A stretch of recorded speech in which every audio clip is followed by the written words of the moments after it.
Welcome back to Clips and Tips, a program given to you during Bike Month by Bike Law Canada and McLeish Orlando. Today's topic is about crashes and what happens if you crash on your bike. Hopefully that doesn't happen. Ride safe, avoid crashes, but you can't always control what's happening behind that wheel and who that driver and what they're doing, whether it's a truck or vehicle involved. So if you're in a crash, make sure that you take the proper steps in order to protect your rights.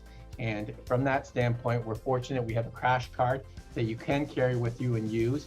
And these give you some tips to help you on the crash scene. Don't think that every crash scene is being investigated by the police with all the full forensic investigation at their disposal. It just doesn't happen. It's not like CSI.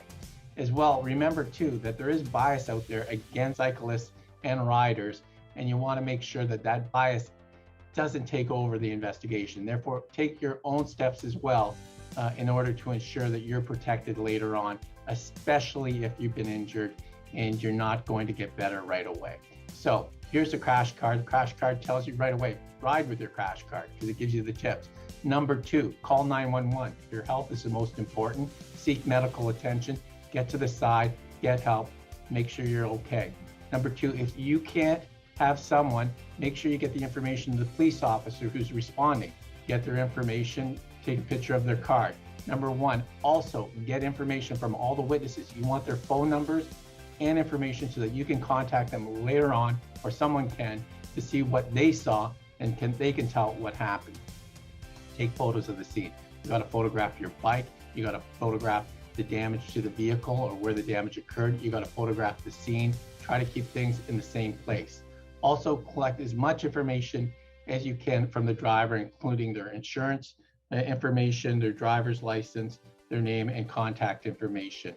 When you're taking photographs, leave your bike and your any gear involved in the crash on the scene so that those can be properly documented and the crash scene can be properly investigated later on from those digital photos or videos. Don't post any of this stuff on social media until, of course, you've had an opportunity to speak to a lawyer. And if you've been hurt, and especially if you've been seriously hurt, you really want to make sure that you do talk to a lawyer, a good lawyer that can help you and assist you and direct on what options are available to you in relation to that particular crash. I really hope this helps. I really hope that you're never in a crash. It's always better to have your health than a good lawsuit. But if by chance you find that yourself in this circumstance, hopefully these tips will help you so that you can be successful and obviously get better. Anyways, take care. Bye-bye.